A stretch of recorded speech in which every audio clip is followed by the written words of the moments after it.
both very impressed to have such a nice turnout on a beautiful Saturday afternoon. At least I was commenting earlier, if this great event weren't taking place all day, I'd be out in my garden, probably have my feet up with a glass of wine. So thank you for being here. I'm Katherine Persson. I'm the Lone Star College-Kingwood president, and it's my great pleasure to welcome Dr. Elizabeth Corey as our key panelist with us this afternoon. I was also informed I'm a co-panelist. So we're sharing ideas and we're going to bounce things off one another. So first I'd like for Elizabeth to tell you a little bit about herself. Hi, and thank you. Is the microphone on? Good. Okay, my name is Elizabeth Corey. I teach at Baylor, just up the road. I drove in from Waco this afternoon. I teach in political science, but also great books. We have a great text program up at Baylor, and so I teach in that department as well. And also direct their honors program. So I have a couple of different roles in the university. My undergraduate degree was from Oberlin College, where I went to become a concert pianist, I thought, and I did not follow that route. I ended up with a degree in classics, found a love of art history, did an MA in art history, and then finally ended up in political science for my PhD, which I did at LSU before moving to Waco, where I've been for the last 15 years. Both my husband and I teach political science at Baylor. Now, the political science we teach tends to be great books oriented, Plato, Aristotle, Hobbes, Locke, Augustine. That's the sort of thing we get to do. And the reason I'm in this book is a little bit strange. I've started writing a lot of more popular essays, and one of them I wrote for a magazine called First Things, which is a more or less religious and conservative periodical. It's been around for about 20 years. And I wrote a piece called No Happy Harmony, which had to do with how does one balance career and motherhood. And it was picked up by the editor of this volume. So the volume we're here to talk about is called Double Bind. And it's a comprehensive group of essays, and I have one essay in it. So I can't take responsibility for the whole book, but I can talk to you about my contribution. So that's just a little bit about me. Thank you, Elizabeth. And most of the group that I know here call me Katherine, so I'm very comfortable with that. We're going to, a little bit about myself, and then we're going to tell you about our story and also what ambition means to us. Well, I'm a native of South Texas and actually I thought I'd be a researcher. Worked at MD Anderson as my first real career. Never thought I'd teach. Both my parents were teachers, and had the opportunity to do some adjunct teaching when what was then North Harris, the only campus, not even a college really, first started. And I fell in love with teaching. So I applied here, and I was hired as the whole biology department in 1984 when we opened up. Poor students didn't get a choice. We didn't even have any adjuncts in biology then. And so I taught full-time for about 8 years, along with Professor Steve Davis. We're founding faculty members of this college. And then had a new boss come in, a new president, who had been at one of the sister colleges and reorganized and told me that if I didn't take on a quasi-administrative role, we were called division heads then, that he would bring in the worst person he could think of to be my boss from another college. So of course I accepted that challenge and still was able to teach. I love teaching in a classroom. It's so fun to interact with students and you see the light go on when you know you get a concept across. I can tell you in the meetings that I conduct nowadays, I don't always see light bulbs go off, but so I went into administration and had overseen several different areas, all the health sciences, cosmetology, food science, PE, a number of different disciplines, and then became the vice president of instruction and was in that role for about 8 years and decided that I really was ready to be a college president. At that time, all of the college presidents in our system looked very healthy to me and nobody looked like they were ready to retire. So it was a huge decision for me to look outside the area. And I was selective in where I looked, and I was fortunate enough to be offered the presidency at Portland Community College, the Rock Creek campus. So from Texas to Portland is quite a ways. I was there for 2.5 years, and then when the presidency came up here. I was asked to apply and certainly very happy to apply, and I've been president since 2008. And so I know a lot about the faculty and the employees here. They know a lot about me, so we usually have a pretty good relationship because at any given time we could blackmail each other on the stories that we have going way back. Well, we're going to start this conversation off again with, besides just telling you a brief history about ourselves, what ambition actually means to us, and also tell you about our own personal story or journey in trying to balance our professional careers with a family life. I also have 3 children and 2 grandchildren. So, Dr. Corey, you want to start? Sure. It's a little bit funny. We were talking a few minutes before this event to talk about the word ambition, and it isn't actually one that I would have chosen to describe myself unqualifiedly, because the word ambition to me is multifaceted. It has both a positive connotation and a negative, and to me, it may be a little bit more negative than positive. And a lot of the essays in the book, it's funny. Like I told you, I'm one contributor in this book of essays, and I told Katherine a minute ago I had just had a chance to read through the other essays in the book, and what surprised me is the lack of ambivalence a lot of other people in the book felt about being ambitious. Ambition for many of the writers I read in the book, and for many people I know, is simply a good to be striven for. There's nothing wrong with being ambitious, but I would say, and we can talk more informally and certainly take questions from anybody, that there's an aspect of life that cannot be satisfied by our drive to achieve things. One of the things I write about in the essay in the book is that I see life as more or less divided into two spheres, one of which is concerned with what we might call ambition, which is a kind of striving for excellence. But the other is very different, and that is what's usually classed under family life, or a kind of nurture or care for other people. And what I have seen consistently throughout my adult life is that those two things are often not in accord with one another. And this lies at the heart of the whole work-life balance controversy that everybody's talking about in the modern day. And my contribution to this would be to say, don't try to make your family life mirror your professional life. They're categorically different kinds of endeavors, and they require different kinds of virtues from you. The excellence side or the ambition side requires a kind of drive and perseverance and determination and focus. And the nurture side, I think, requires a stepping away from oneself, turning toward care for others, regard for others, putting yourself not first, but maybe last, and focusing on the needs of others. And that to me has been a kind of fundamental divide that has been helpful in terms of navigating these difficulties, because once you recognize that the care you give to your family is not like the work you're doing in your professional life, it kind of frees you up to say, well, these are two spheres of life, and the name of my essay is No Happy Harmony, and I would say they're never going to be completely happily harmonized. You have to kind of live with that incongruence. Well, ambition, again, is something that I want my children to be, my grandchildren to be, and our students to be. So that's the good part. You want them to achieve something, to do something worthwhile.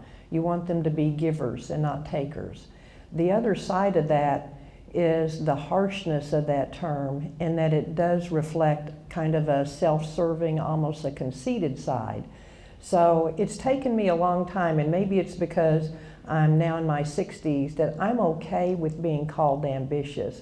I used to be described, and still am, I think, as goal-oriented or driven, hardworking, and those are all good terms, I think. And again, I think as I reflect on the term, what it means to be ambitious, I'm okay with that. I'm not okay, and I have had others during my career describe me as hard-headed, or even using the B word.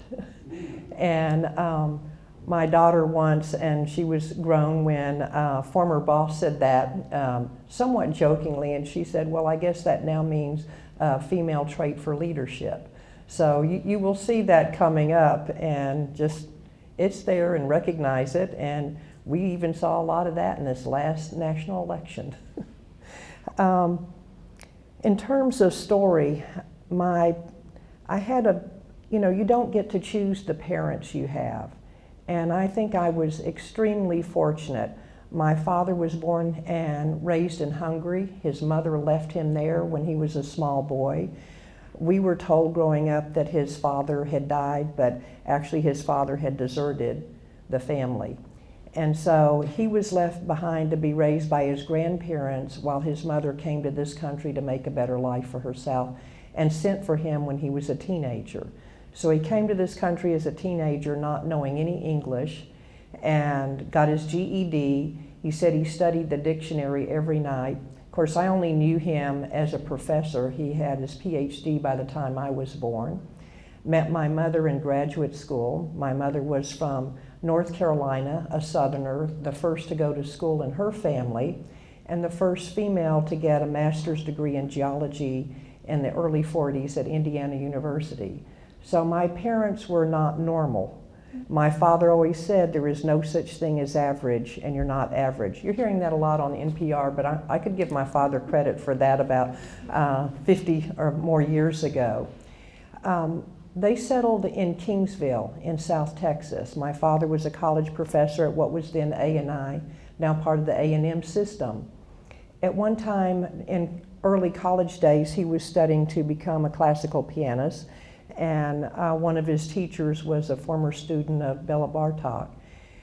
He played piano beautifully, but knew early on that he could not be one of the top 4 or 5 in the country, so he decided to go a different path and chose teaching.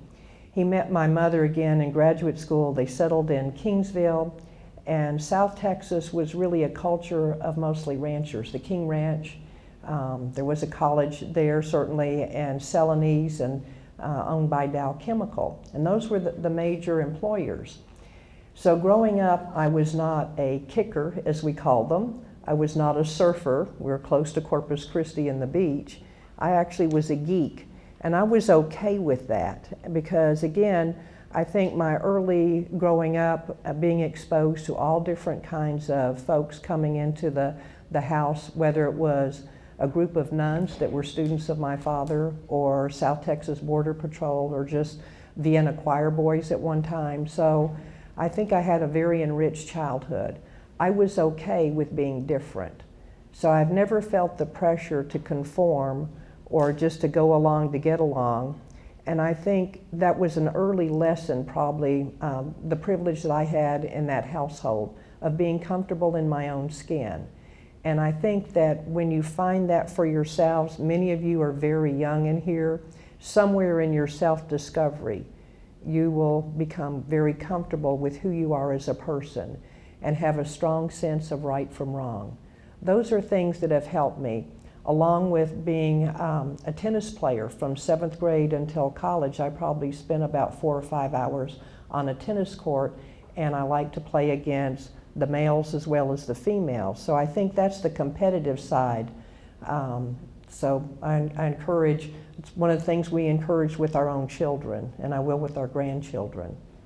So those are some of the things that helped start my story. My father also said, talk is cheap. Put your money where your mouth is. So if you're really upset about something, get involved. Backtracking a little bit, in college, I knew that I wanted a family first. I married young. I eloped when I was 20. It seemed like a good idea at the time. There's a lot of backstory to that. Both parents couldn't get together on wedding dates and the whole guest list and all that, so we just finally eloped. We told them a few weeks later because I had 11 o'clock curfew in the all-female dorm, and that didn't work out so well, you know, for a long period. But anyway, I'm still married to the same man, and we've been married for over 4 decades. So sometimes, you know, if you know what you want, go for it. Then another part I wanted to share with you is when I was, we had children young, so right out of school, and we had them about 3 years apart. I had my bachelor's degree, and my first real job was at MD Anderson in the molecular genetics department. every day I had to walk through the pediatric oncology ward. And there's nothing like doing that to help put everything in perspective. Just don't sweat the small stuff. And so from 7th grade on, I knew I wanted to major in biology, and actually I thought I would help find a cure for cancer. Being in research, I got to learn very fast that a lot of information wasn't shared. The whole grant system, highly competitive. So I was young, became disillusioned, and left when I had our second child. Soon thereafter, North Harris had opened up, and by that time I had 2 small children and wanted some adult conversations at least every now and then. So I applied at the brand new open North Harris to teach labs. Called in and actually ended up doing part-time teaching. I knew that I needed a master's degree to be able to go into this whole line of work.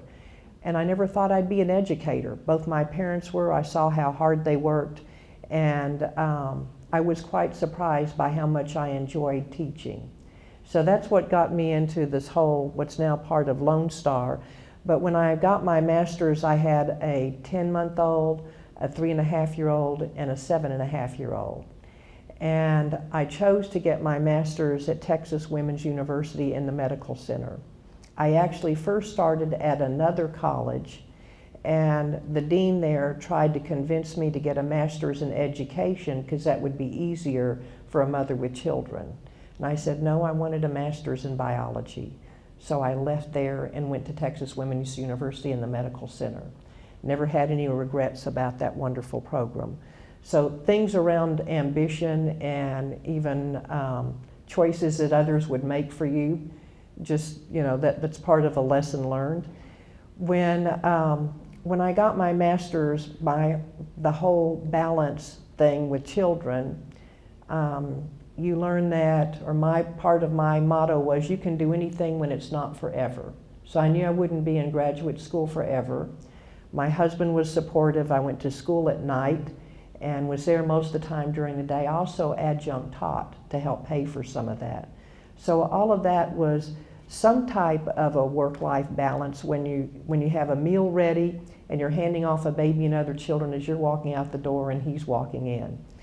And again, you can do anything when it's not forever, but you do make sacrifices. So that was the master's, and then in '84, when we had the opportunity to open up this college, that part is kind of history. But from getting my master's and the mother guilt felt because you're not there all the time, I had decided, I knew I'd get a doctorate, but I wasn't going to pursue a doctorate until the last one was out of high school at least. And so I didn't begin my doctorate until I was about 48. But again, you could be 50, 52, or whatever, and not have a doctorate or have that degree. And I think if I didn't pursue that doctorate, I wouldn't have had other opportunities, other doors open for me. So that's kind of my story, with one exception, and that's that put your money where your mouth is. One of the things that I did when my oldest was a senior in high school was I ran for the school board. And first year, actually I ran when she was a junior. First year I was not elected. Second year I was, and I served on the school board for 16 years. And that, again, that's put your money where your mouth is, because there were lots of things that I thought that school district should have that they didn't have, and I felt like I needed to get involved. I couldn't just complain about it if I wasn't going to be part of the solution. So that's kind of my story. Okay, moving on, and we want you to feel comfortable with asking us any questions you want during this whole conversation with you. So if there's anything that you want to know in particular with either one of us. Okay, in terms of, yes?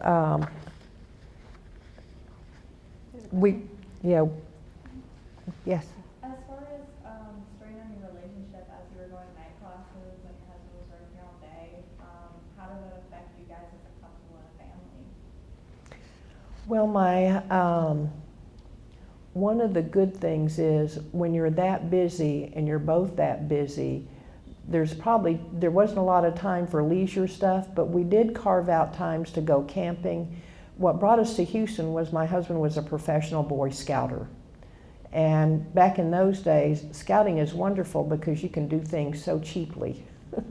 Then he went into other career fields, and it wasn't always easy, but again, you can do anything when you know it's not going to be forever. We did a lot of pizza dinners on the way home or on weekends. It's easier to do things when your children are very young.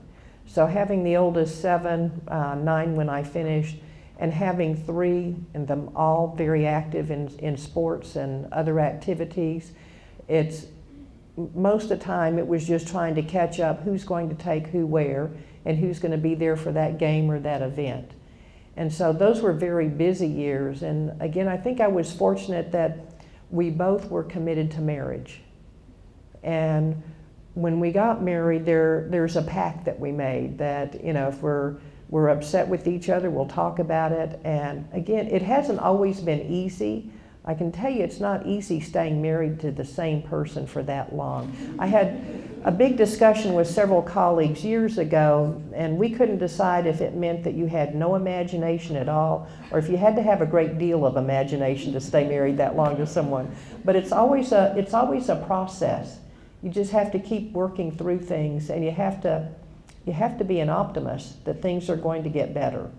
Because there will be bad times, there will be tough times, but you have to believe that you can work through it. And I also tell my youngest one, who was, by the way, it's been my experience, I've never had a serious issue with a faculty member that's had children or has been involved in raising children, maybe their siblings or had to be caregiver for someone else. But often parents of children are humiliated beyond all belief.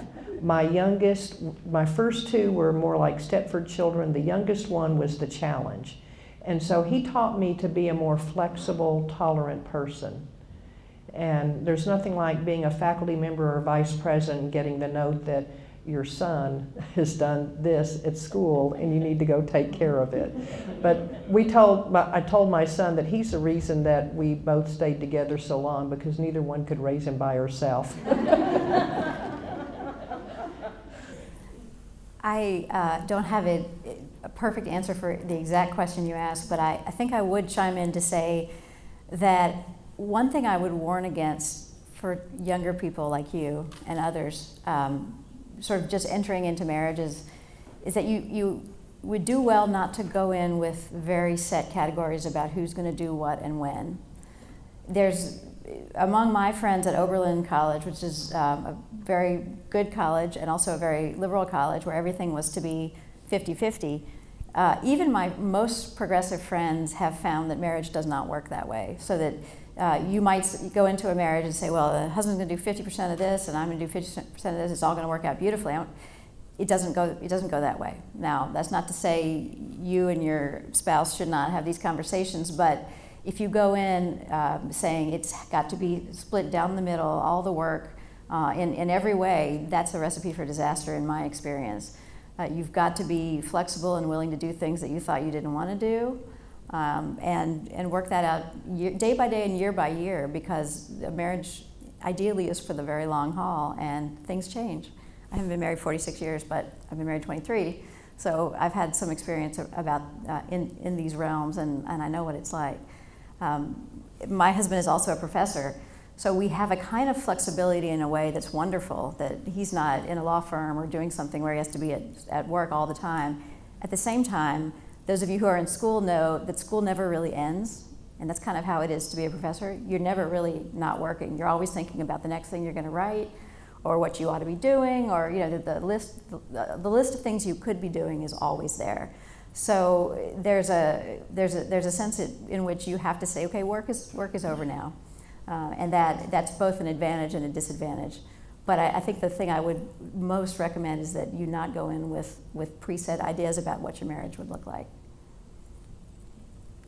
I would agree wholeheartedly, and there have been times when I felt like, as the mother and the main caregiver, and in somewhat a more flexible profession, teaching initially, that I took on a lot more of the responsibility. But it was just the way it was going to be, and they weren't going to be little and that needy all the time.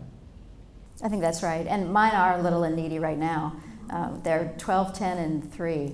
And it was very hard to get away just to come down here because the 3-year-old was, she wanted me to watch her play in her new playhouse and ride her new bike and do all these other things. I said, sorry, I've got to go away for a little while. So even carving out time to go and travel and do things that are important to me is tricky. But I also know, like you said, that these phases don't last forever, and you have to enjoy them while you're having them.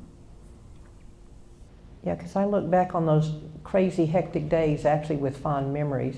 And then my youngest son and his wife and the 2-year-old granddaughter and the 5-year-old grandson moved in with us at our bequest because she had a very tough job. The babysitter, her mother lived by us, her job was by us, and they were commuting for over an hour one way all the time. And it was just insane. And I said, that's not good quality of life. So just move in with us, sell your house, find something closer. So now I can tell you my evenings and early mornings are not as quiet as they used to be. There's a lot of drama with the 2-and-a-half-year-old granddaughter in the house. Make sure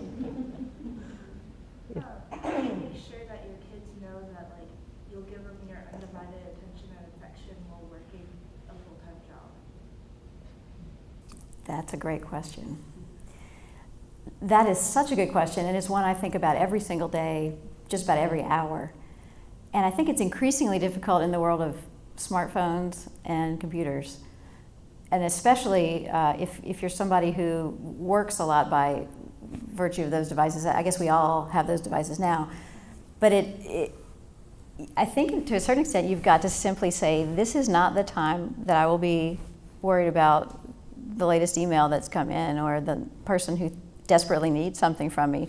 I'm going to just put that phone down and turn it off and put it away. So that's a large part of it, but more than that, it's simply saying, to me, as I said before, seeing the two realms of experience as really different has been a way of saying, this is not what I should be, the work is not what I should be focusing on now. I want to fully engage with my family. And it's a kind of mindset you almost have to say, okay, I'm not going to be the professional person, I'm going to be the mother.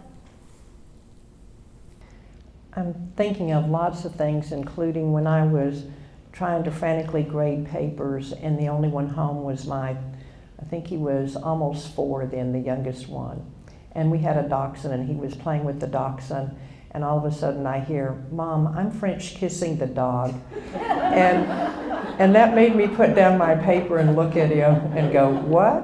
And he said, I'm French kissing the dog. I said, well, really, what is that? He says, you know, it's when you rub noses.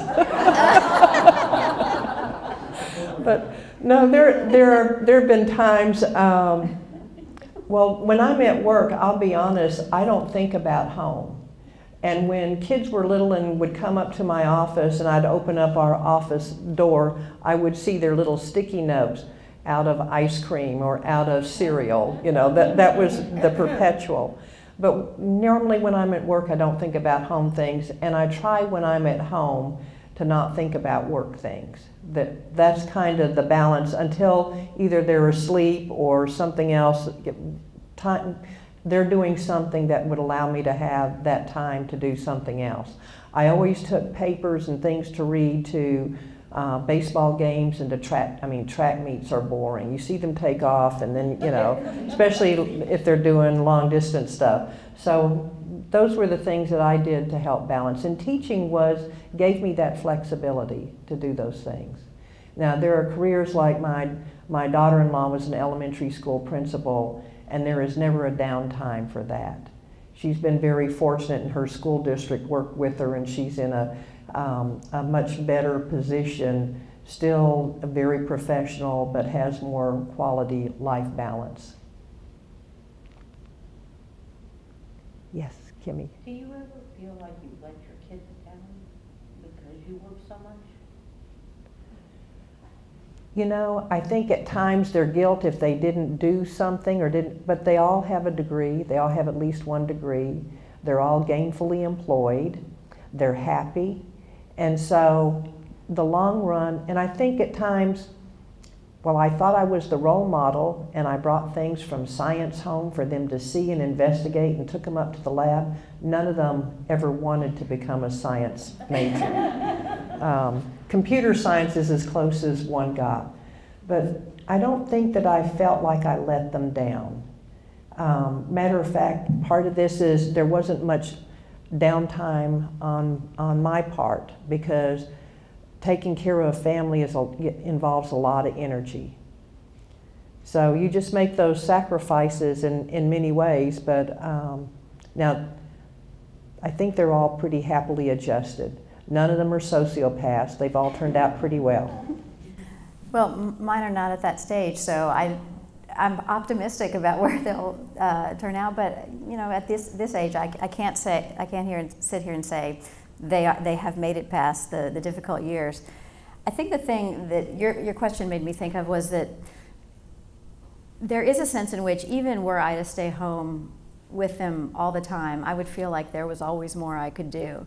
And I think our culture encourages us in this vein to say, well, you know, you're maybe a good mom, but you're not making the cupcakes for the party. You're not doing the crafts. You're not doing what you could do and what other mothers do happily.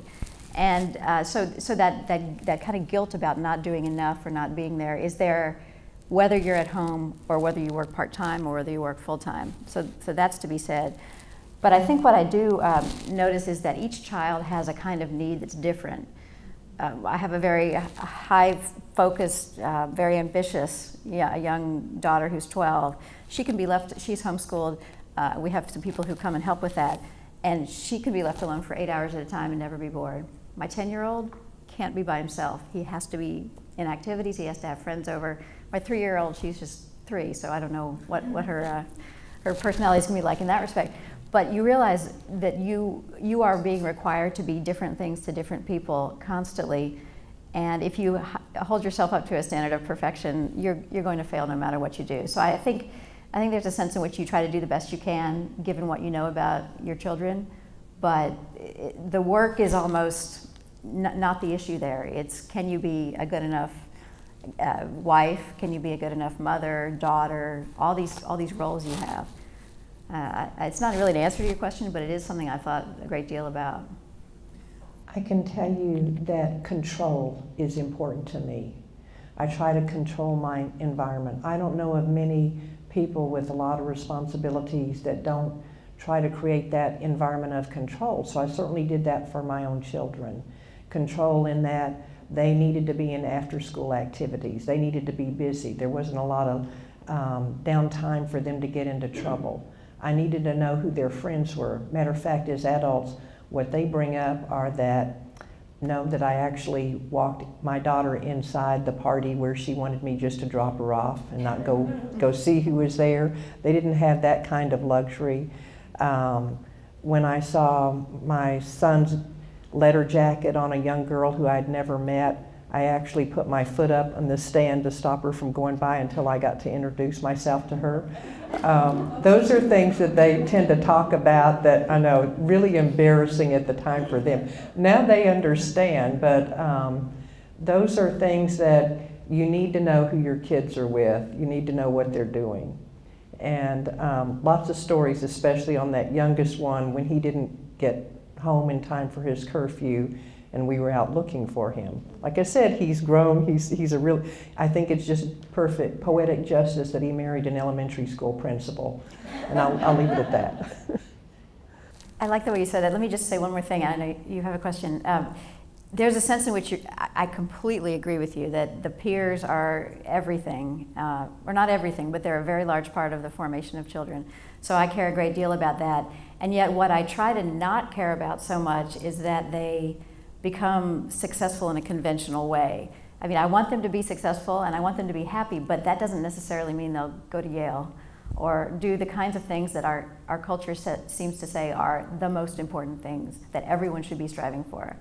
I can tell you right away, my 10-year-old son has no interest in that. And I don't know what he'll do, but it's not, I don't see it as I'm controlling in the same way you are, but I'm not controlling in the sense that, well, you've got to be taking this test and you've got to be learning 2 instruments and you've got to be in one sport. I can stand back from some of that because I see that it's a kind of pathology to push children too hard in that way, and to the neglect of their moral and spiritual character.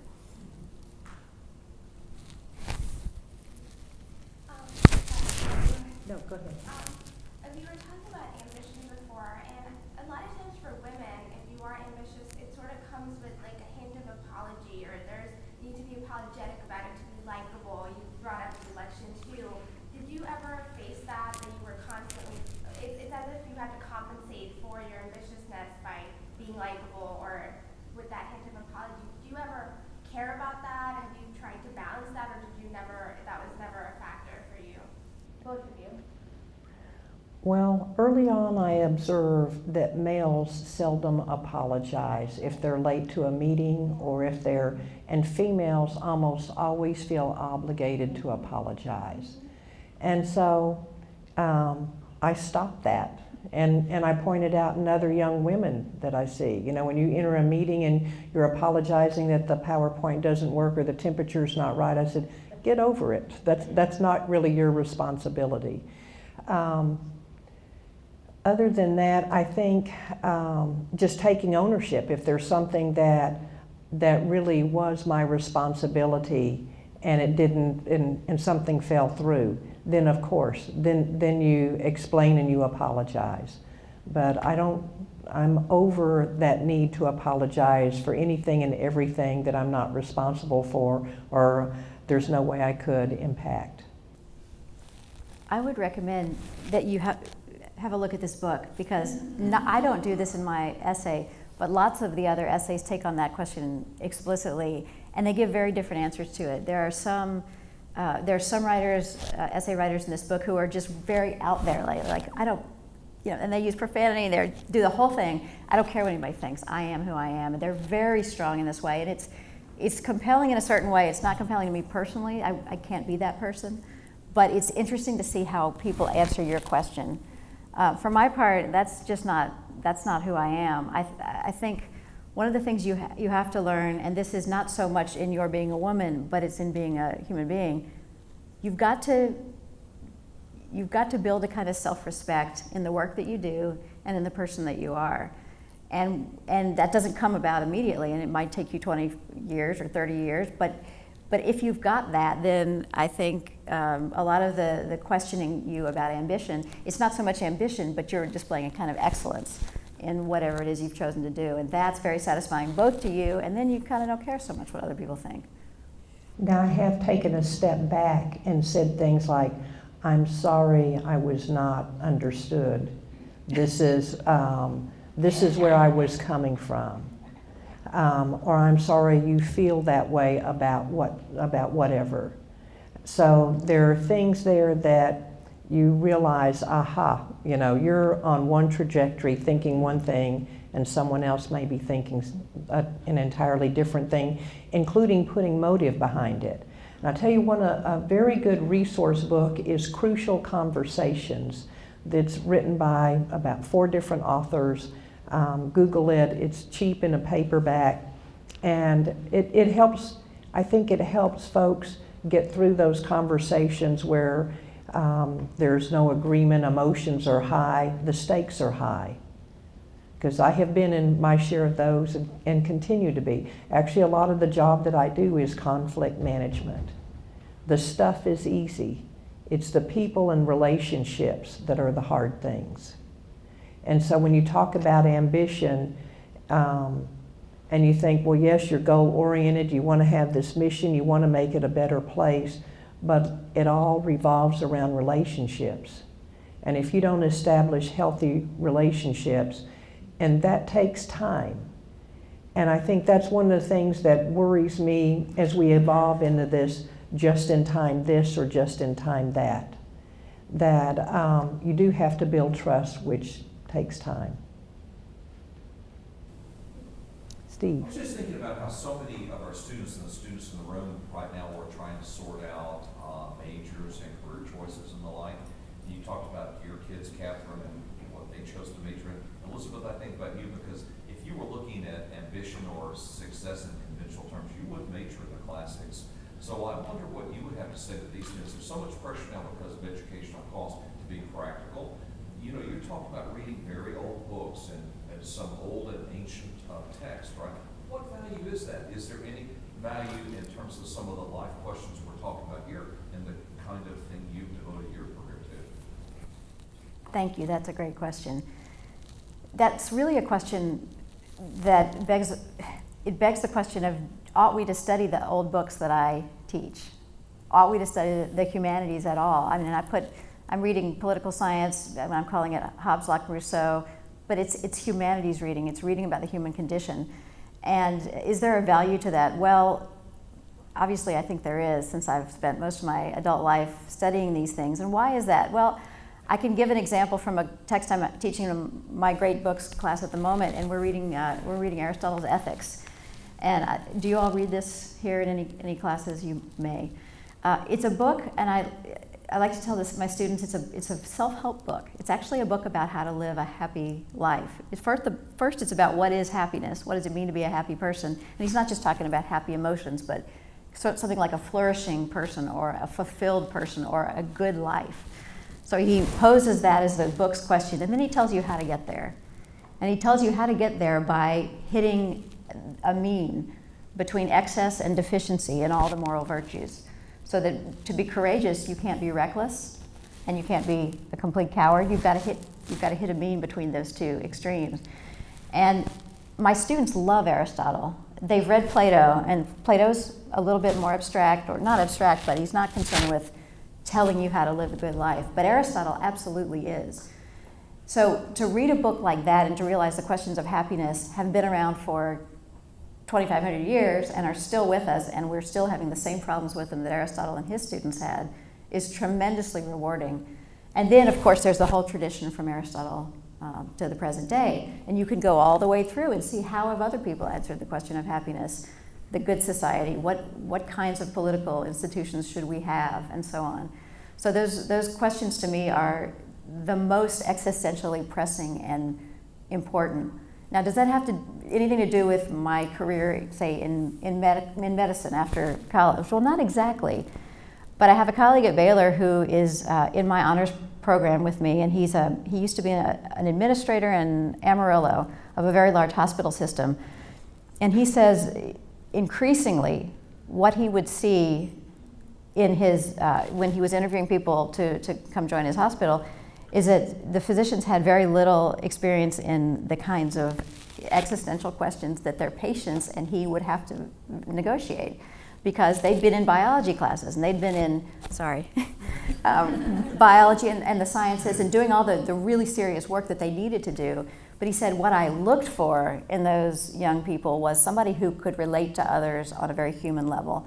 And that's the kind of, it's not information, that's the kind of knowledge you gain through taking those kinds of courses and through discussing the questions of what does it mean to be happy. And the beauty of this in college is that you actually more or less have time to think about these things. And talk with others. And talk with others, which is a huge part of it. It's not like you're reading the books and, okay, I've got Aristotle now. But the point is to read it in groups that actually do talk to each other. And every time I teach the class, I do learn something. It's not as if I've got it mastered. But it comes from the interaction of the students with each other and with you and with the book. So yes, I mean, it's no surprise I'm a great promoter of the humanities.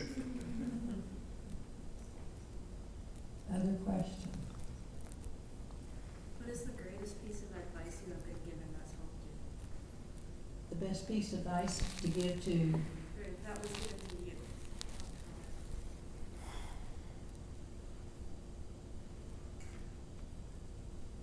I guess, be comfortable with who you are and do something that you like that matters. Do something you really enjoy doing. Well, this isn't a piece of advice that was given to me. In fact, nobody gave me this advice, and I wish I had gotten it when I was about 20. But I now give it to all my students, and that is, you don't necessarily need to know exactly what you're going to do with your life when you're 18, 19, 20, even sometimes 25, even 30. Because there's this enormous pressure I see, certainly on my own students at Baylor. There's this sense that, well, I need to arrive at school knowing exactly where I'm going. And Baylor encourages this, I'm sorry to say sometimes. And I want to tell them, no, you don't need to necessarily know exactly where you're going. You need to be open to possibilities. You need to take classes that you think you might not like and find out maybe you do like them. And you need to try things. And this is very hard because if you're like my students and the people in this room, if you're like this, you want to know what's the next step and you want to know how to get there. And you don't want all this uncertainty, and it's very disconcerting to feel like you're not sure. But you have to be willing to go with some of that. I mean, my own story is a perfect example. I was certain as a young person that I was going to be a musician. Music, to me, was the only thing that was worth doing. I had been doing it since I was about 4. I was pretty good at it, not prodigy level, but pretty good. And I went to a conservatory where everyone was pretty good. And then I suddenly realized, do I have what it takes, sort of like was it your grandfather? Do I have what it takes to be one of the top pianists? Well, no. So what does that mean? It either means I failed utterly and life has no meaning, or I can find something else to do. So the last 20 years or so of my life have been more or less trying to figure out what those other things are. And I certainly could never have predicted in 1,000 years that I would be a college teacher when I graduated from college. So give yourself some breathing room. That would be the advice I would give you. Doesn't mean don't work hard or try things, but don't feel that you have to know exactly where your life is going. That's my advice. And students find it so hard to take because we all want to know what the next step is. You learn from everything. So you learn more from your failures, I think, than you do from your successes. And I think that was one of the hardest things. Actually, in education, most are introverts. And so to have to get up, do speeches, be very public, that's uncomfortable. It takes you a while to get to be a little more comfortable, and every time you do it, it forces you to be a little more comfortable. But I think the Nike saying, just do it, sometimes I think we're our own worst enemies, and that we're all afraid of failure. We're all afraid of getting up and I read the book today. I didn't know I was going to be on the panel until 2 days ago, and I had full days and events at night. So I did a crash course and read the book and put my notes together for the day, because nobody wants to look unprepared. That's just part of it. But there are lots of things in your life that are going to come up that are going to be scary, whether it's decisions. And sometimes you just do it, because what I've learned is we don't usually regret the things that we've done. We regret the things that we didn't do. That was really why I left here and went to Portland, thinking that I won't ever have that opportunity. I'll regret it if I don't. I want to read something to you all. It's not from my essay, it's from another essay in the book. And it will illustrate what I would also want to tell you, which is that a kind of laser-focused ambition is often not a good thing. So I can talk about my young piano ambition, and that was very serious, and I thought there was nothing else worth doing, as I told you. But there's a lot more worth doing in the world than playing the piano. The world is very wide and diverse, and there's lots to know and lots to see, and I didn't see that as a young person. And what if I had been successful? Well, maybe I'd be a really good pianist, but I wouldn't still know a lot of what is out there and what's available to me. So there's a way in which the two realms I was talking about, the excellence thing, can just get out of control. And all you care about is your particular excellence at something that you do, and you neglect the other parts of your life that are thought to be not important. And there's an essay in this book by a woman named Elisa Albert, who I did not know, and she's kind of making a case for putting ambition to the side at times and doing things that are not ambitious. And let me just read a little passage from her essay here. She says, "I get that my foremothers and sisters fought long and hard so that my relationship to ambition could be so careless. I get that some foremothers and sisters might read me as ungrateful because I don't want to fight their battles, because I don't want to claw my way anywhere. My apologies, foremothers, I don't want to fight. Now, how do I transplant the peonies to a sunnier spot so that they yield more flowers next year or the year after? How do I conquer chapter 3 of this new novel? I've rewritten it and rewritten it for months. I need to do my yoga practice, and then I need to sit in silence for a while. Then some laundry, and the vacuum cleaner needs a new filter. Then respond to some emails from an expectant woman for whom I'm serving as doula. And actually, it's my anniversary, so I'm going to write my spouse a love letter, then pick up the young'un from school. And I need to figure out what I'm making for dinner, something with lentils probably, and butter. Then text my friends a stupid photo and talk smack with them for a while. Taking care of myself and my loved ones feels like meaningful work to me. See? I care about care. And I don't care if I'm socialized to feel this way, because in fact, I do feel this way. So, I am unavailable for striving today. I'm super busy. Now, clearly, the rest of her article is about ambition. She's not an unambitious person, but she's saying there's a realm for the other things too, and we neglect those things at our peril, I think. Do you see yourself doing anything beyond teaching?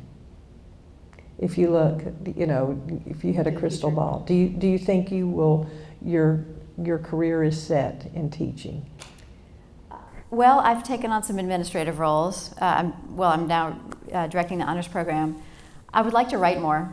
As academics, we write a lot of articles that nobody reads.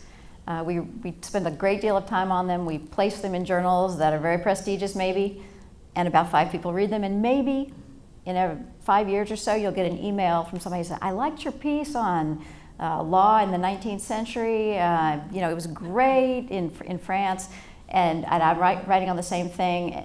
That's a rare occurrence. But I've started writing these more popular essays in places like First Things, and I had a piece come out in the Atlantic. I got a lot of people writing to me about the ways they had liked or not liked that piece, and that is a very satisfying kind of writing. In this book, the people who are the contributors do that kind of work, and I think I would like to do more of that, because it's writing that has consequence, and people write you and say, I read it and I loved it, or I read it and I don't love it, but at least they're reading it. It's fun to do. So I think that's where I would like to see myself going. A question for you, Katherine. You mentioned that you'd written an article that was in the book. How are you connected to the book? Did you write something? Did someone interview you? What happened? I am not at all connected to the book. Where's Chelsea? When Chelsea asked me to be the moderator, she also intimated, and I didn't realize that I might be a panelist. And so it's the two of us. And Chelsea, do you want to address why you wanted me to be a panelist? Sure. When I was looking through the different contributors for the book, I noticed that a number of them were professors or were administrators or were involved in schools. And so to sit there and think, well, we have a campus president who is a female, and to not ask her seems like a mistake. So I was like, of course we're going to do this, or we're at least going to ask her to be willing to do it. We're talking about especially women in ambition and women in education facing ambitious tasks. Why wouldn't we ask our own campus president? There is a part of me that will never be satisfied that I've done enough. That can drive some people nuts. I mean, on school boards, I've had males tell me that it must be hell being married to me. Luckily, my husband doesn't think so. He'll just and go do his own thing. But I feel responsible and I feel that I have to make it a better place. And there's still more work for me to do. There's huge issues around equity, around, if you look at our policymakers, it's so one-sided. Those are things that need a lot of work. And I'm finally getting to the age in my life where I feel comfortable that I think I can contribute one way or another behind the scenes or whatever needs to be done. And so I know one of the things I cannot afford in my position is to be very political. And that's because you make enemies that would become enemies of the college. It would impact the college. It wouldn't, besides my personal. So to become a political person as a college administrator is almost taboo. And so that would have to be in another life. Something you said made me think of another essay. Some of you all know this author. Her name is Roxane Gay, and she wrote, I think it's called Bad Feminist. And she's a youngish, early 40s American writer, is very, very popular. I've actually not read her, but I'm now aware of her. And she writes at the end of her essays this fierce sort of recounting of her experience as a writer. And she says this: I have achieved a modicum of success, but I never stop working. I never stop. I don't even feel the flush of pleasure I once did when I achieved a new milestone. I am having a moment, but I only want more. I need more. I cannot merely be good enough because I am chased by the pernicious whispers that I might only be, quote, good enough for a black woman. There is the shame of sometimes believing they might be right because that's how profound racism can break down any woman. I know I am one of the lucky ones because unlike far too many people, I had far more than half as much to work with the whole of my life. I call this ambition, but it's something much worse because it cannot ever be satisfied.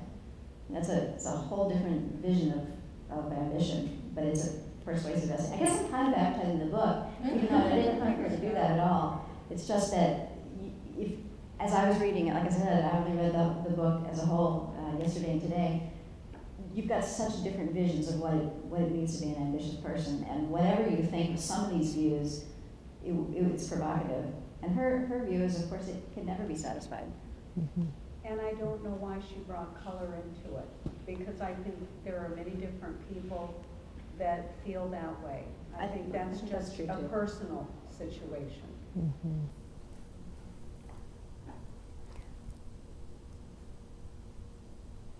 So it's just kind of a random question.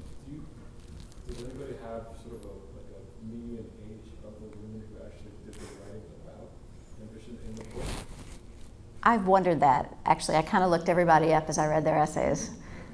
I think most contributors are in their 30s to 50s, with probably most in their 40s. So people who graduated, that's my age, so people who graduated in the early 90s from college and have gone on, most of these women are writers, so a few college teachers. But yes, you're looking at people, the very oldest millennials through Generation X as a group. Okay. And to kind of piggyback on that, would you, either of you or both of you, say that your definition of ambition now is the same as it was, say, at an earlier point in your lives? Does it sort of, ebb and flow?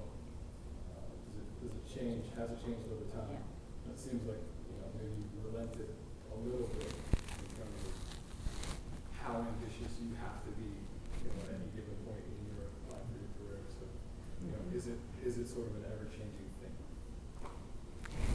I would say, in a way, it is ever-changing, because what you see as you get older and do different things is that you have particular talents that you didn't know you had, or that you may not be as good at certain things as you thought you were earlier. I mean, one of the things I'm always doing, and I'm sure everybody does this, but I know it because it's me, I'm constantly comparing myself to other people.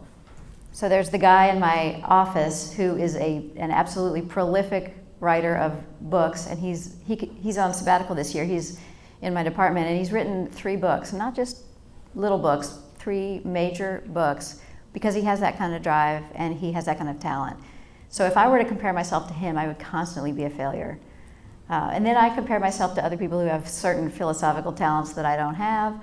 I think a lot of times you kind of see through the other people what your particular gifts are, and then you calibrate your, I don't want to say ambition, but your desire to excel in ways that suit you personally. And that means that there will be times in your career when you do certain things because you have to get tenure, or to get promoted, or whatever it is that the requirement is. And then you are able to turn to things that you say, well, I actually think I might have a special talent for this. And so you would spend more time on your scholarly work and less time on your other writing. Or there are times when I have certainly felt, my family is my first priority. I've got to attend to them. Not because it's a burden, but this is where I need to be right now. So I think it does. You're constantly recalibrating in light of new evidence. For me, it's always evolving. I knew early on that I was going to major in science. I knew early on that I wanted a family before a career. I know that seems like an oxymoron between the two, but that's what I wanted, and that's what I did. I never thought I'd go into administration. I thought I'd be happy teaching. Even after 8 years of teaching, I felt like I was just getting into my stride and becoming an effective teacher. And then I've had to learn as an administrator. Teaching is a lot of my role as an administrator, because there are a lot of things that go on behind the scenes that help make a place work, help make it a good teaching and learning environment that that we share with others. And I'll evolve. When I do retire and I see fewer years in front of me doing this work, because I'm in my middle 60s, then I will become more active politically. And I see that as an ambitious move to help further equity causes.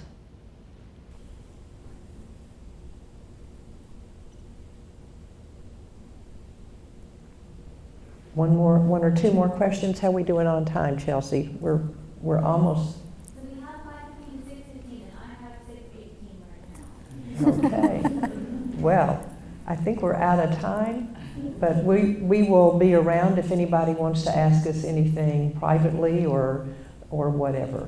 Thank you very much for being such a